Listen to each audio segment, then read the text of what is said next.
Električky, autobusy sú plné reklám. Občanom to znepríjemňuje cestu. Každý, koho stretnem, sa sťažuje, že v kuse počúva v autobuse reklamu. Na stránke dopravného podniku nájdete rôzne možnosti, ako reklamu mať. V autobusoch, v električkách, či už A4, A3 dokumenty, rôzne plagáty a podobne.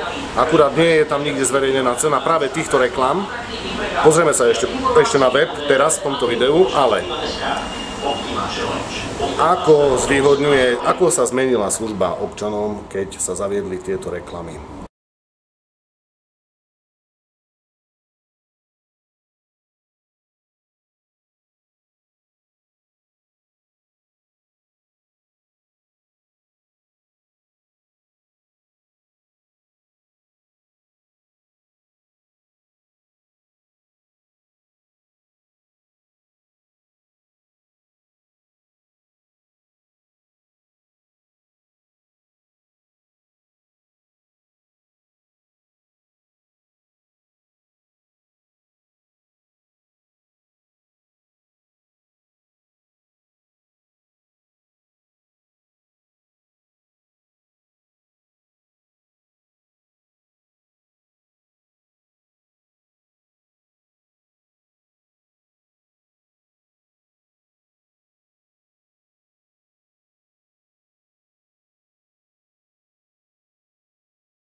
To je jedna vec. Ďalšia vec, práve teraz, dnes je 31. máj, ale teraz od 1. júna prechádza dopravný podnik Košíc do novovymysleného predprázdninového obdobia, kedy bude oveľa riedšia doprava, budete mať menšiu možnosť niekam sa dopraviť a budete jazdiť v plnších autobusoch, pričom bude horúco.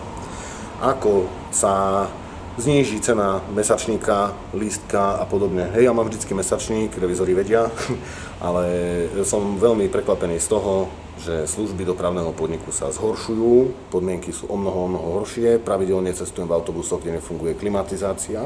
Zamestnanci išli do dôchodku a dopravný podnik mal počítať s tým, že príde v tomto termíne o zamestnancov a mal si pripraviť nových. Tieto stroje EM316IO z času na čas vypíšu chyba číslo 131, 27, 31, rôzne chyby už som videl. Tieto chyby som chcel zistiť, čo znamenajú a nedozvedel som sa ani na dopravnom podniku, ani na webe výrobcu. Nikde neviem nájsť dokumentáciu k týmto mašinkám.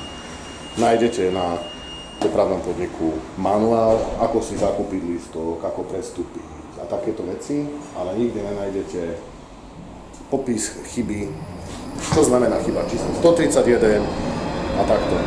Ja som bol na dopravnom podniku s tým, že keďže tam ja mám na karte peniaze a dokupujem pre psíka cestovný lístok a podobne, chcem jednoducho tie chyby chápať, že či je chyba v karte alebo v stroji. Na dopravnom podniku by bolo povedané, že je to v stroji, že nemusím sa báť, ale že nevedia mi to vysvetliť.